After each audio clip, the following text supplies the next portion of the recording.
Shambala and the legend of the Lord of the World. What's really behind this? This legend of Agartha, Shambhala, and the mystery kingdom, of the longevity that people had, the ancient spiritual knowledge, the really advanced technology, even flying spacecraft, hypercraft.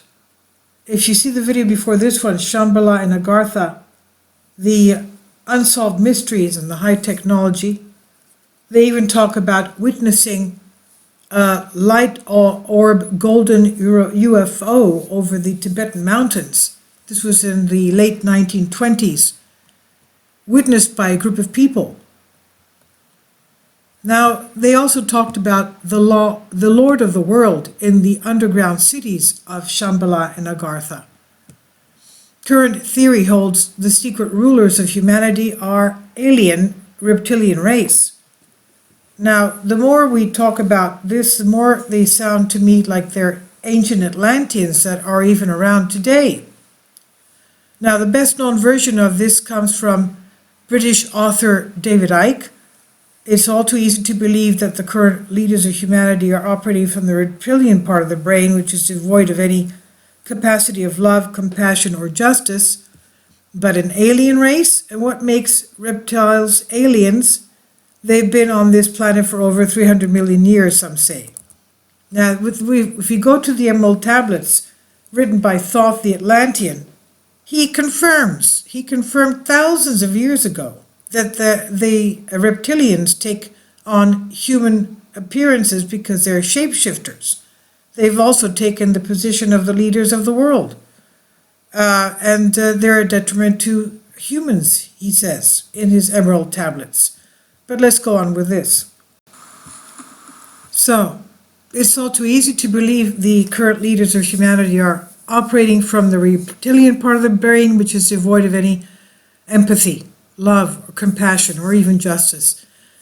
But an alien race, what makes reptiles aliens? They have been on this planet for over 300 million years, some say. Now, we then face the disturbing possibility that there is nothing less alien than this reptilian impulse. In fact, it's most likely the product of the earth, of the earthly evolution.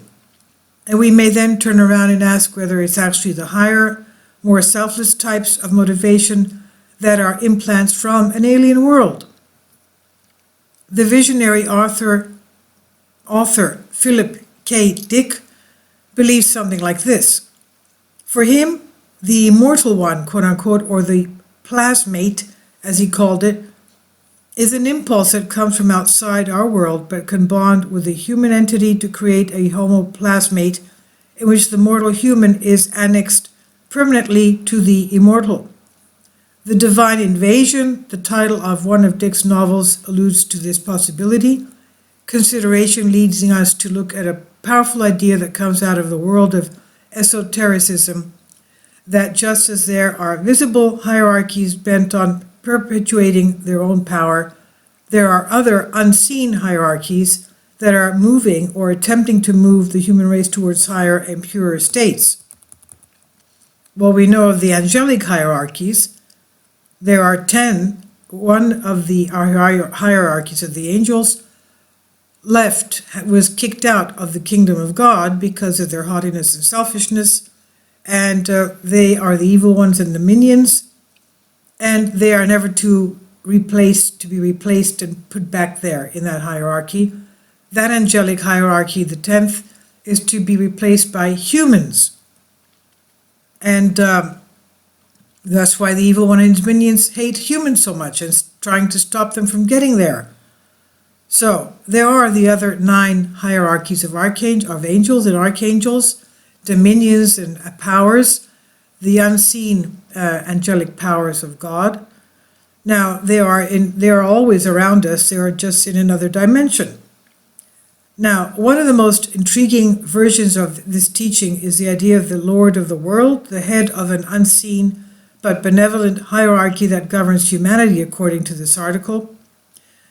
Governs, that is, in a certain sense, only because any hierarchy that has was completely in control of present-day humanity could not possibly be benevolent. So the idea of the Lord of the world encompasses another facet. This sacred hierarchy is, for reasons that are not terribly clear, blocked off and hidden from the majority of the human race, as of course would be his domain if it exists in earthly terms at all. Now, we knew of the Lord of the world, written in the Emerald Tablets by Thoth. Thoth the Atlantean wrote those Emerald Tablets. Some call him Hermes Trismegistus. And he talks about the Lord of the world sitting on the throne, and that he's in an underground area. And he talked about ancient Egypt and ancient Atlantis having very luxurious, huge palaces underground that are under plateaus of pyramids. Now, I don't know if those pyramids were because of the power production, electrical production, but that's what he writes in the Emerald Tablets. And besides the fact that they had air travel and space travel, time travel, and interdimensional travel. Now, this idea, going back to the article, seems to have long existed in Asia, but it only came to the attention of the educated West in the 19th century concerning this quote-unquote Lord of the world of the Shambhala Agartha, Tibet, Himalaya area. Now, they say it existed a long time ago in Asia, but we found about it in the 19th century with, if you see the video before this one, they had expeditions going there. They even saw gold-colored orbs over the mountains, and they were traveling at hypersonic speeds. In other words, they were witnessing UFOs.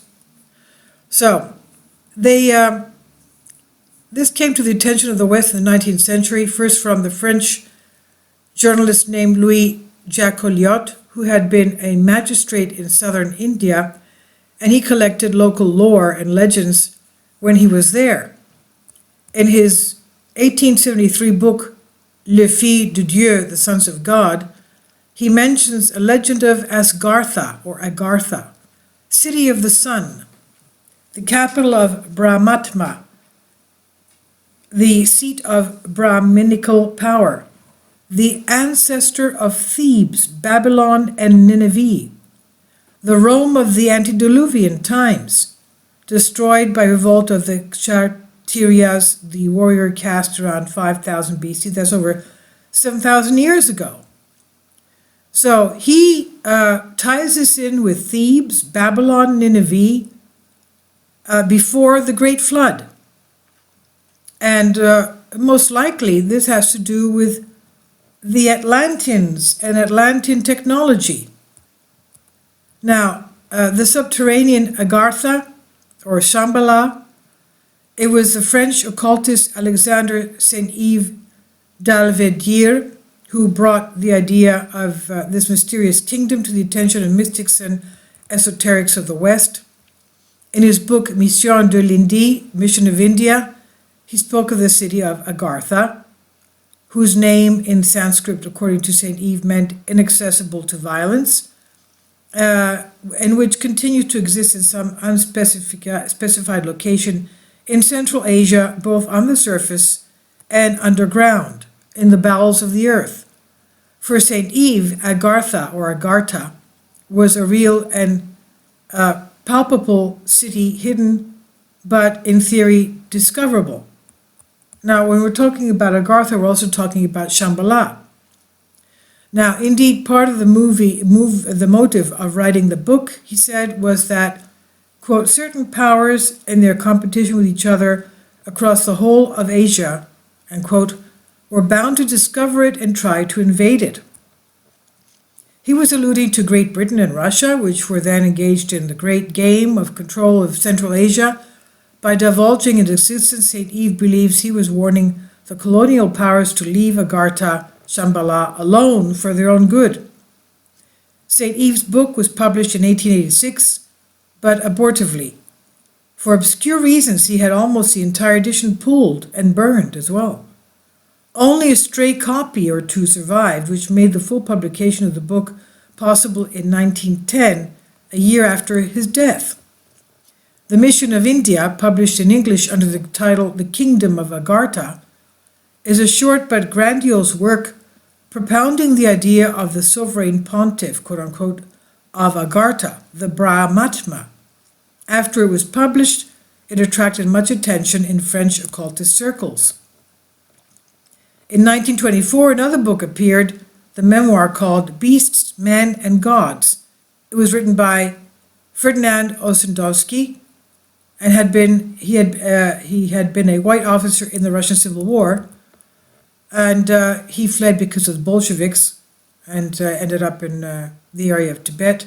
Now, after the whites lost, he had to make his escape across Siberia and Mongolia, and much of the book is a description of these adventures, but the last chapters are dedicated to some of the legends that Ossendowski said he had heard along the way.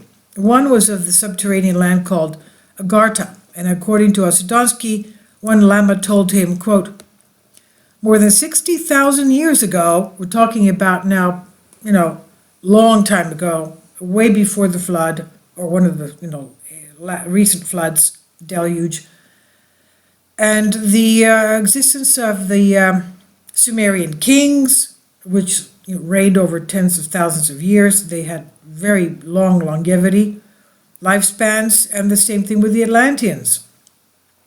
So this Lama told him, more than 60,000 years ago, a holy man disappeared with a whole tribe of people under the ground and never appeared again on the surface of the earth. Many people, however, have since visited this kingdom. Shakyamuni, the historical Buddha, Undur Gegen, Paspa, Kanbaber, and others. No one knows where this place is. One says Afghanistan, others say India. All the people there are protected against evil, and crimes do not exist within its borders. Science has there developed calmly, and nothing is threatened with destruction. The subterranean people have reached the highest knowledge. And he goes on to say, now it is a large kingdom, millions of men with the king of the world, there we go, the king of the world again, as their ruler. He knows all the forces of the world and reads all the souls of humankind in the great book of their destiny. Invisibly, he rules 800 million men on the surface of the earth, and they will accomplish his every order. Ossendowski also reported a prophecy allegedly made by the king of the world in the winter of 1890. He forecast 50 years of bloodshed. Then I shall send a people now unknown, which shall tear out the weeds of madness and vice with a strong hand, and will lead those who still remain faithful to the spirit of man in the fight against evil. So that's a prophecy there. They will found a new life on the earth, purified by the death of nations.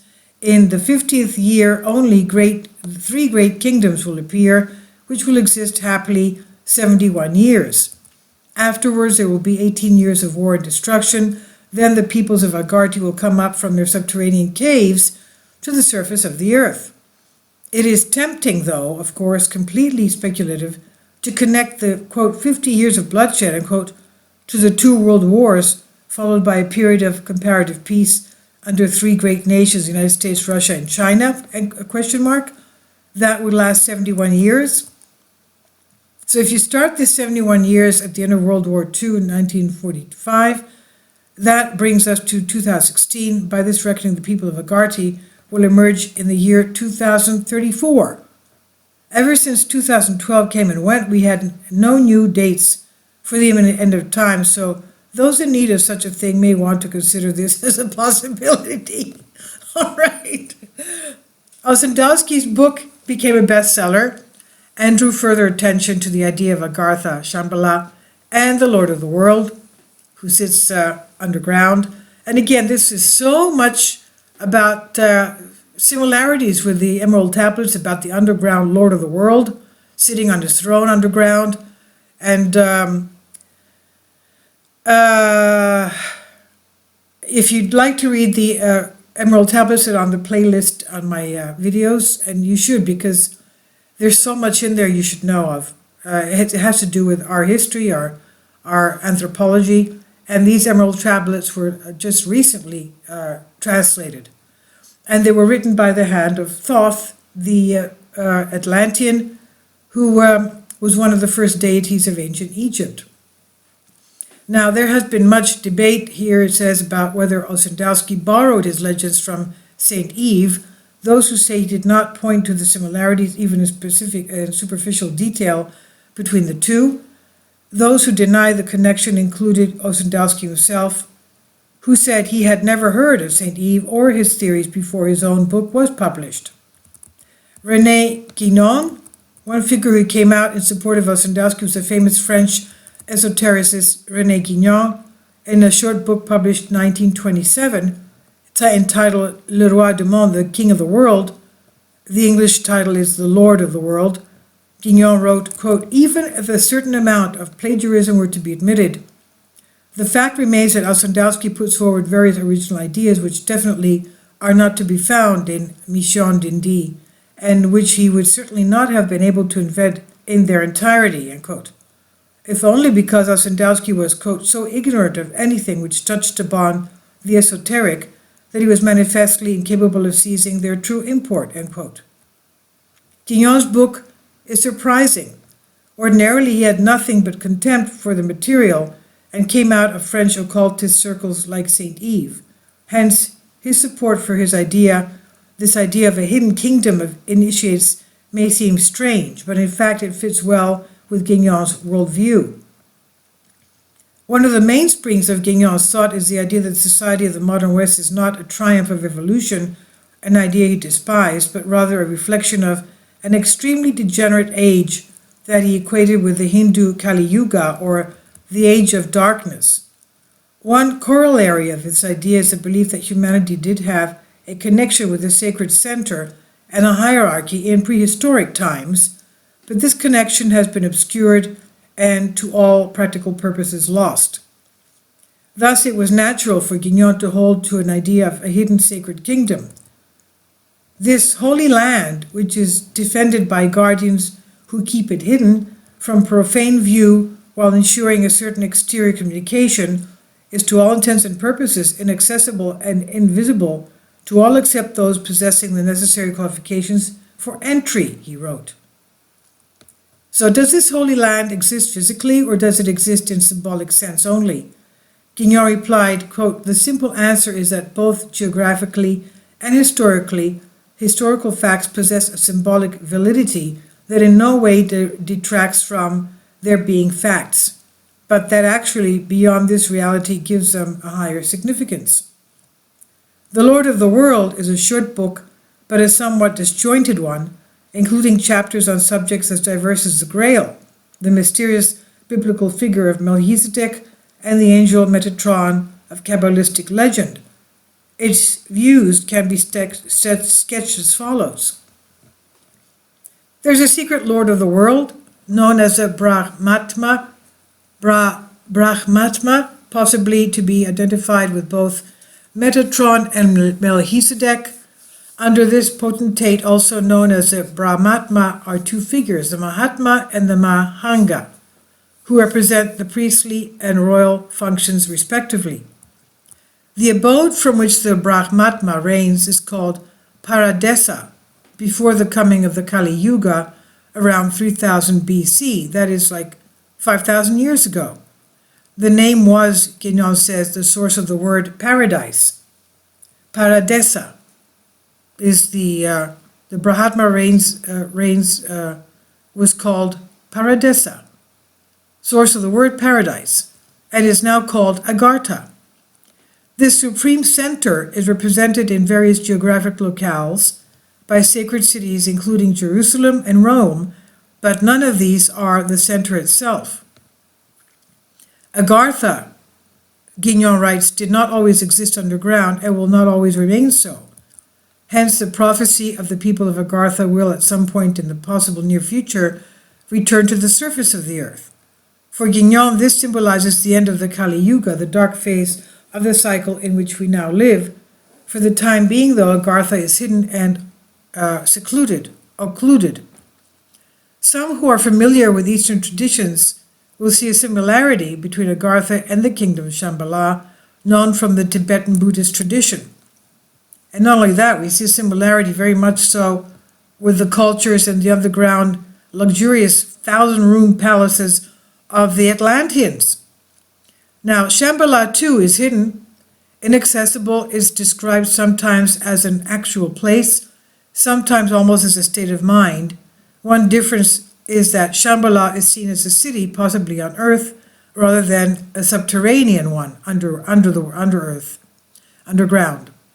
This fact led an Italian writer named Marco Baistrocchi to publish several articles in a journal called Politica Romana from 1995 to 97. Baistrocchi claimed that the truth about Agartha was quite different, that St. Yves and Jacques Oliot had borrowed the idea from a novel by the British author Sir Edward Bulwer Lytton, entitled The Coming Race, published in 1871. That spoke of a subterranean race that had mastered an occult life known as Vril. Vril.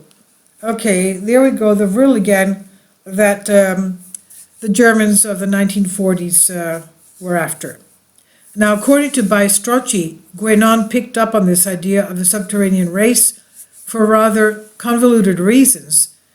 He mainly wanted to discourage Western seekers from making contact with authentic sources of Asian spirituality. Instead, he wanted to channel them towards Western forms, first a kind of initiatic Catholicism reconstituted on medieval lines, and then after that clearly was not going to happen, towards Islam.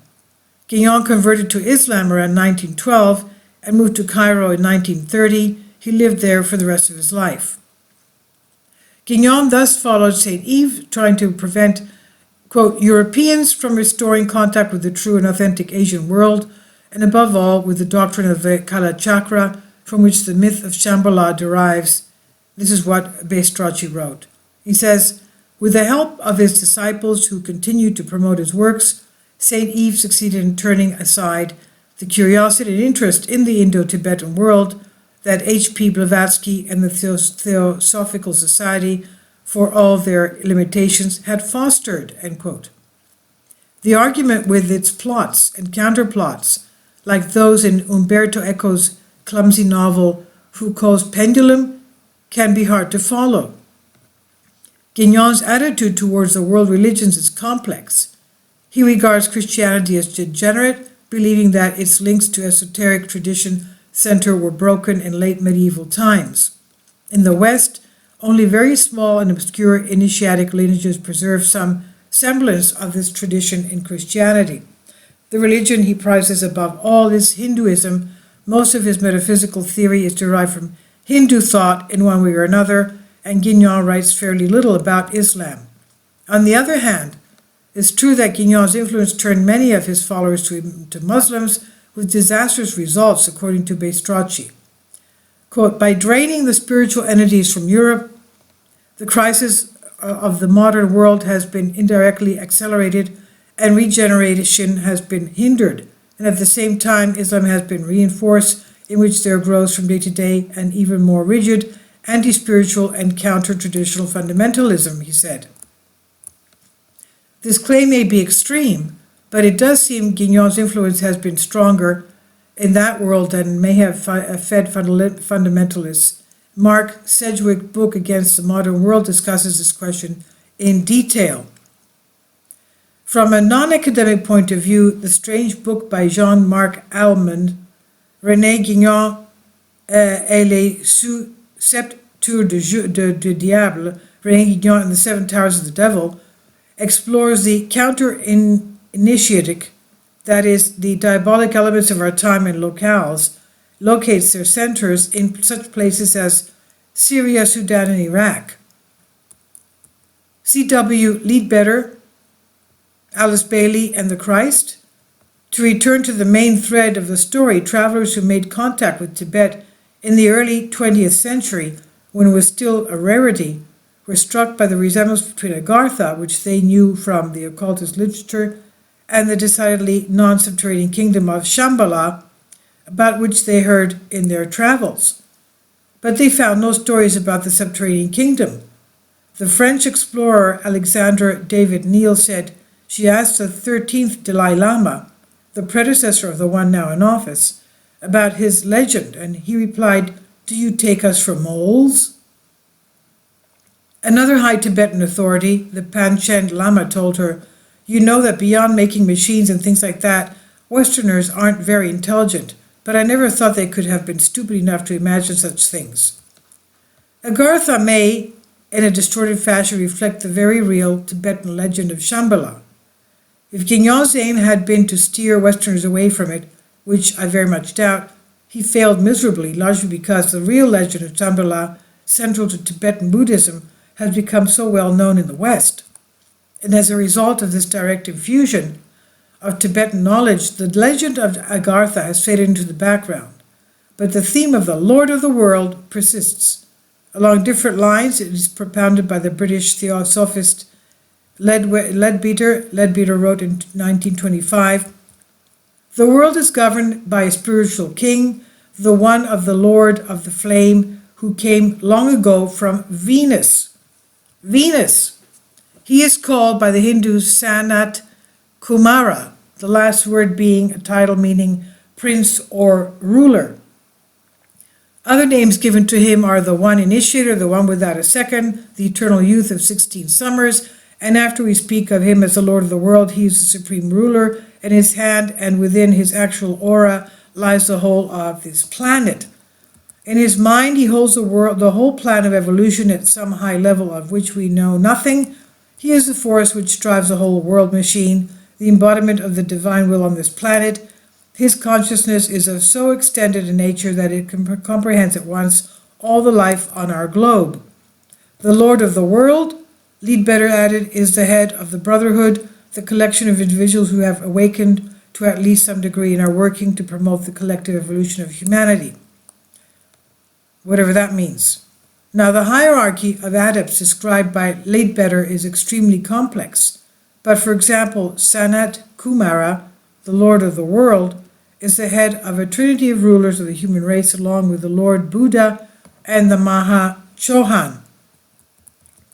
The idea of the Lord of the World was developed further by the British esoterist Alice Bailey, who started as a theosophist but broke with the Theosophical Society in 1920 because the society's leaders disapproved of materials she had allegedly channeled from the Tibetan master Jual Kul, pronounced Jual Kul.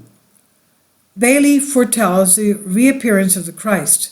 Originally, Theosophy, the source of all things of these teachings, did not place much emphasis on the concept of Christ, preferring to see the Christos as the spiritual ego or higher self of each individual. But both Leadbeater, an Anglican priest, and Bailey, an active proselytizer for evangelical Christianity in her youth, tend to see Christian themes in a more positive way and put them in the center of their myth. For Bailey, the Christ is a high member of the hierarchy. He's an avatar, a divine messenger who's due to return to earth, but not in the way conceived by mainstream Christianity.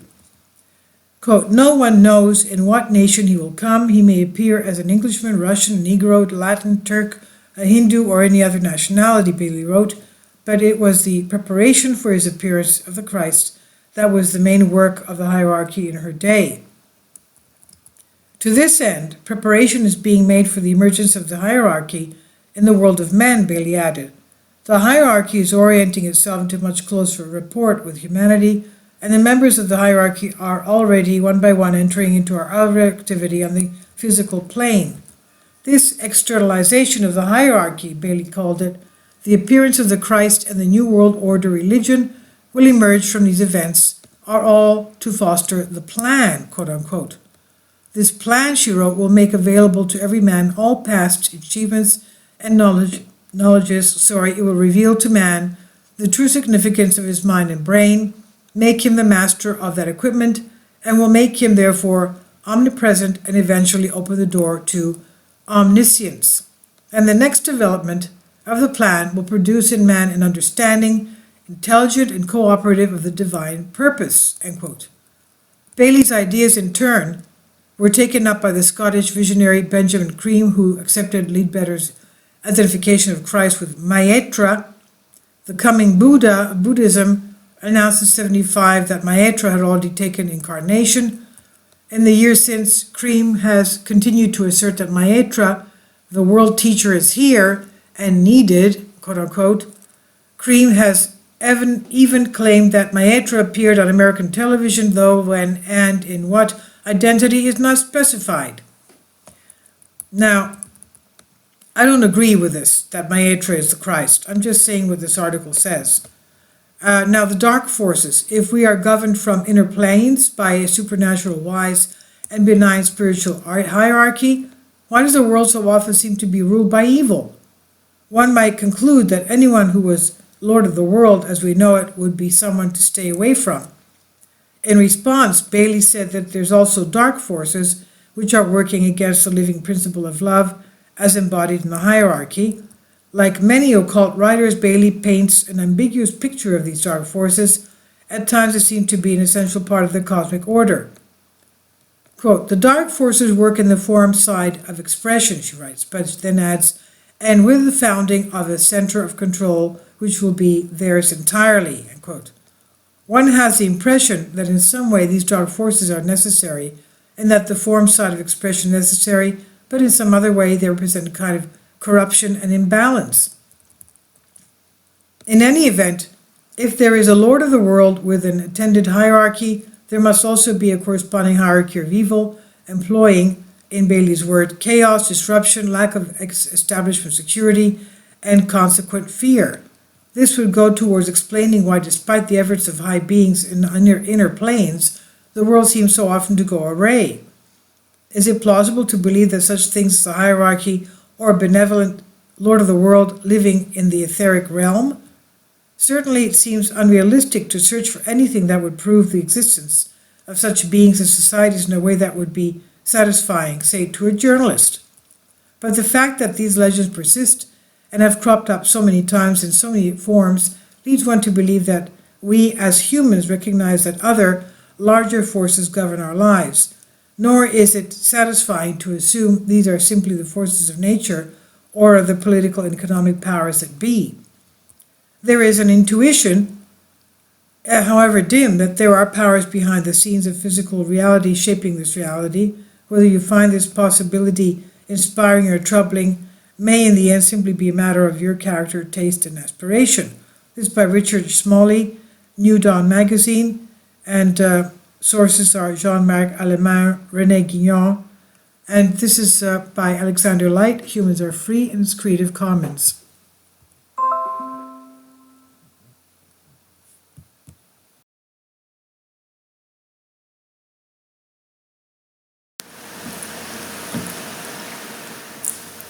If you'd like to join me on my Patreon account, you will hear content not covered by mainstream media.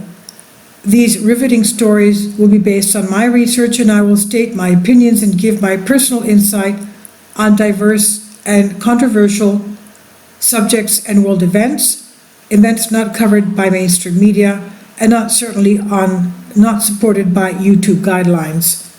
So whatever I have on my Patreon, most of those will not be on my YouTube channel. Please consider becoming a member today. More of the most significant and important videos will be on my Patreon channel. Your support helps me to continue my research and keeps this YouTube channel alive. And we depend on your support, your generous charity, because we help economically challenged families here in Athens, Greece, in Kapota, and we also help the young generation with university tuition and the community around our church. Thank you.